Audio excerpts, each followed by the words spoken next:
Good morning all of you. आज new topic है natural environment, प्राकृतिक वातावरण किसे कहते हैं। तो आज हम लोग जानेंगे। Land, water, air and living organism are the different constituents of our natural environment. They are also called the domains or rims of our earth. The four domains of natural environment are lithosphere, the soil portion, solid portion of the earth; hydrosphere, all water bodies on earth; atmosphere, the air around us; and biosphere, the living worlds. It means भूमि, जल, वायु और जैविक जीव हमारे प्राकृतिक पर्यावरण के विभिन्न घटक हैं। उन्हें हमारे पृथ्वी के 4 प्रांत या क्षेत्र भी कहा जाता है। प्राकृतिक पर्यावरण के 4 क्षेत्र होते हैं। फर्स्ट में है स्थल मंडल, जो पृथ्वी का ठोस हिस्सा होता है। सेकेंड होता है जल मंडल, जिसको हम लोग हाइड्रोस्फीयर कहते हैं। पृथ्वी पर सभी जल निकाय इसी से होता है। थर्ड है आपका एटमॉस्फेयर, जो वायुमंडल होता है, हमारे आसपास की वायु को कहते हैं। और लास्ट है आपका बायोस्फीयर, जो जीव मंडल होता है, जो सजीव दुनिया के बारे में जानते हैं। तो सबसे पहले हम लोग लिथोस्फीयर के बारे में जानेंगे, जो स्थल मंडल किसे कहते हैं। The lithosphere is the outermost solid layer of the earth, consisting of rocks, materials, and soil. It is also known as the crust of earth. It includes the continent as well as the ocean basin. About 71% of the total area of the lithosphere is covered by water. The remaining 29% is occupied by land. Various landforms like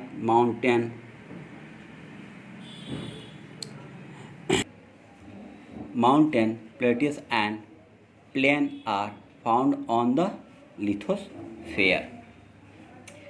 It means स्थल मंडल पृथ्वी की सबसे बाहरी ठोस परत है, जिसमें चट्टान, सामग्री और मिट्टी शामिल है। इसे पृथ्वी की पपड़ी के रूप में जाना जाता है। इसमें महाद्वीपों के साथ साथ महासागर के घाटियों भी शामिल होते हैं। स्थल मंडल के कुल क्षेत्रफल का लगभग 71% भाग पानी से ढका हुआ है और शेष 29% भाग भूमि पर कब्जा है, यानी धरती है। स्थल मंडल पर पर्वत, पठार और मैदान जैसे विभिन्न भूभाग पाए जाते हैं। इम्पोर्टेंट ऑफ लिथोस्फीयर, स्थल मंडल का महत्व। The top most surface of the lithosphere consists of a variety of rocks and minerals which are useful to us. Lithosphere also provide us with soil for agriculture and land surface which can be put to a variety of uses, for example human settlement. It means स्थल मंडल की सबसे ऊपरी सतह के विभिन्न प्रकार की चट्टानें और खनिज होते हैं, जो हमारे लिए उपयोगी हैं। स्थल मंडल हमें कृषि और भूमि की सतह के लिए मिट्टी भी प्रदान करता है, जिससे विभिन्न प्रकार के उपयोग के लिए रखा जा सकता है या किया जा सकता है। उदाहरण के लिए मानव बस्ती। नेक्स्ट है हाइड्रोस्फीयर। हाइड्रोस्फीयर मतलब जल मंडल।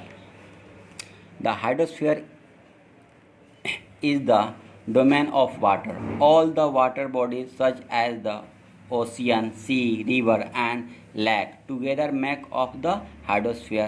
Water is found as solid ice in glacier and ice sheet in the polar and high mountain regions. It is found as liquid water in underground streams, rivers, lakes, etc. It is also found as water vapor in the air. Water moves continuously from to the other and his is called the water cycle. It means जलमंडल का जल का क्षेत्र है। सभी जल निकाय जैसे महासागर, समुद्र, नदियाँ और झीलें मिलकर जलमंडल बनाती है।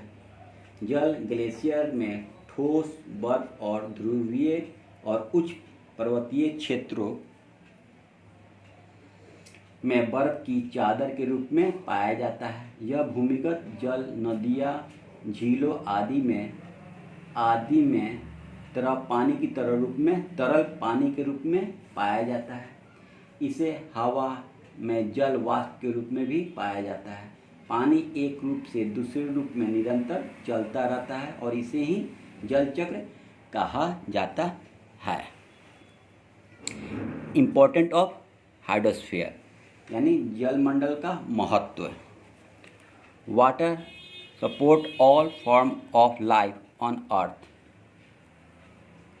and is useful to us in a number of ways. Fresh water, apart from its domestic agriculture and industrial used to generate electricity and also as a means of transport. Oceans support marine life, provide us with food and minerals, moderate the climate of the coastal area and also serve as international trade routes.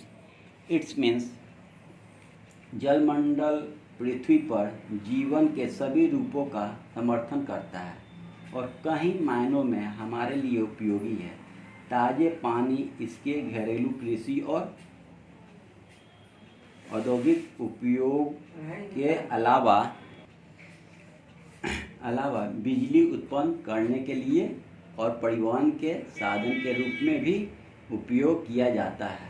महासागर जीवन का समर्थन करते हैं, हमें भोजन और खनिज प्रदान करते हैं, तटीय क्षेत्रों की जलवायु को नियंत्रित करते हैं और अंतर्राष्ट्रीय व्यापार मार्ग के रूप में भी काम करते हैं। तो आज के लिए बस इतना ही। इसे ध्यान से सुनिएगा और पढ़िएगा। All students, thank you, have a nice day. Next topic next day लेकर आएंगे। ओके।